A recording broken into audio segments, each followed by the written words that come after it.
Hello, girls and boys. Welcome to Storytime Fun. We hope you enjoy it.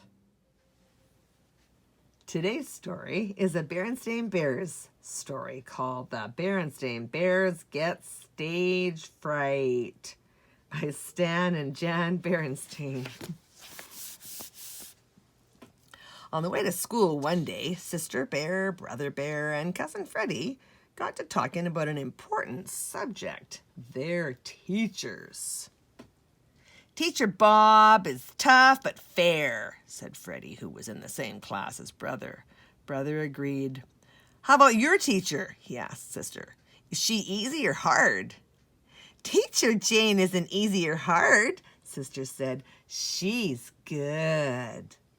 Then the bell rang and the cubs were ready for the school day.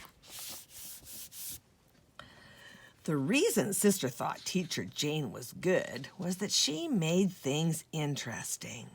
When they were learning to add and subtract, Teacher Jane set up a pretend store with play money and a toy cash register. It helped the cubs learn, and it was fun. When the class was studying words and ideas, they made posters. That helped them learn too. And sometimes, in reading class, instead of just reading from their books, they acted out the stories. That's what they were doing with Grizzly Stiltskin, the story of the funny old elf bear who was sure that nobody could ever guess his name.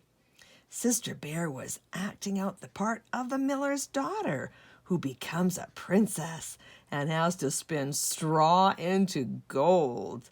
They had come to the part where the princess has one last chance to guess the elf bear's name.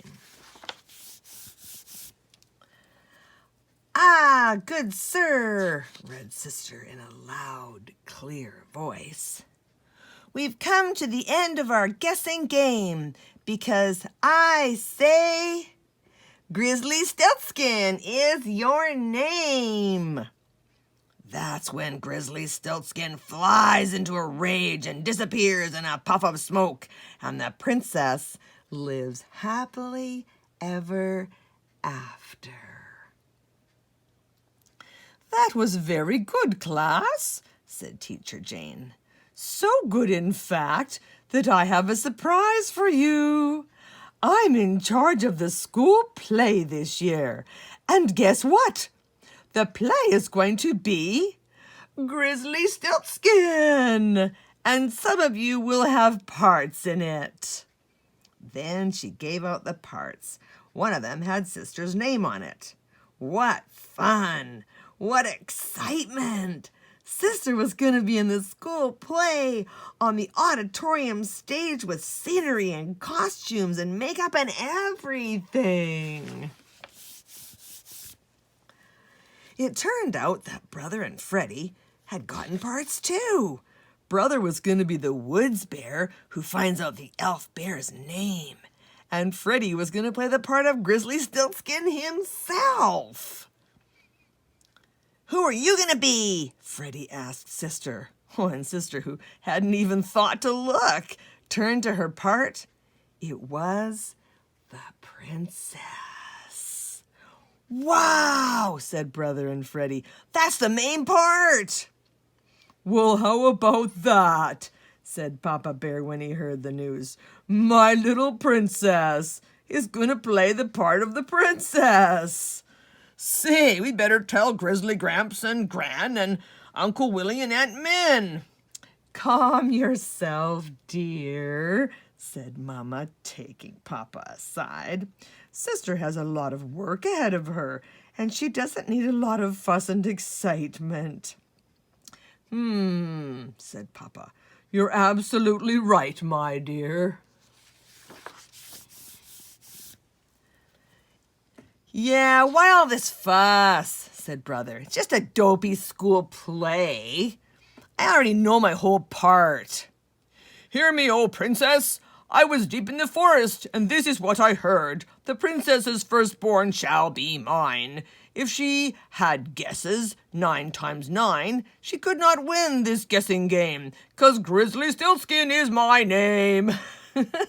See, he said, nothing to it. But Sister wasn't so sure. She was beginning to feel a little nervous about the whole thing. The next day, when Teacher Jane asked Sister to take a message to the office, Sister decided to take a shortcut through the auditorium. She had been in the auditorium many times, of course, but she had never been on the stage. She climbed the steps and looked out over the rows of seats. It looked enormous. Then she imagined all the seats filled with everybody in the school, and Grizzly Gramps and Gran and Uncle Willie and Aunt Min. It looked even more enormous. "Why the long face?" asked Brother on the way home from school. Sister told him she was worried about the play. "Relax," he said. "There's nothing to it. It's a piece of cake." "Hear me, oh princess!" Well, I can even do it standing on my head. Or hanging from a branch. "Hear me, oh princess!" Or from inside a hollow log. "Hear me, oh princess!" Cousin Freddie and the gang thought Brother was pretty funny. But Sister didn't even smile. That evening, Sister's worries all came out. Reading a part in class just isn't the same as getting up in front of the whole school. And I have to learn it all by heart, she wailed. How am I ever going to do it? "The same way you learn anything else," said Mama. "Line by line, page by page. Papa and I will help you. Besides, you already know lots of things by heart. The alphabet, dozens of songs and rhymes, and the Pledge of Allegiance. Why, I bet you know enough things by heart to fill a book. You already know the story. All you have to do is learn your part and practice." That's what Sister did. She learned her part line by line and page by page. And she practiced. She practiced in her room in front of her toys. "Oh, good sir!" She practiced in the field in front of her forest friends. "We've come to the end of our guessing game." She practiced in front of Mama and Papa. "Because Grizzly Stiltskin is your name." "That was wonderful, sweetie," said Papa, applauding. "Letter perfect." "Yes, but practicing in front of my toys and forest friends, you and Mama, just isn't the same as getting up on stage in front of the whole school. How do I practice for that?" "Sweetie," said Mama, "there are some things in life you can't practice. You've just got to do them." "But what if I get nervous and scared?" she asked.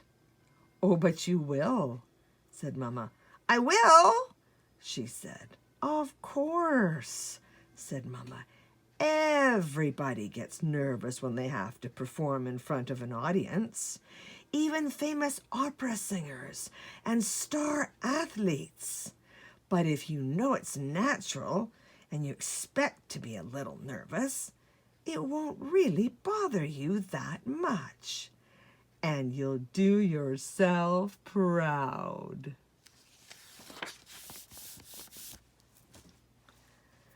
"And besides," she added, "you'll be having a big rehearsal in the auditorium. That will help.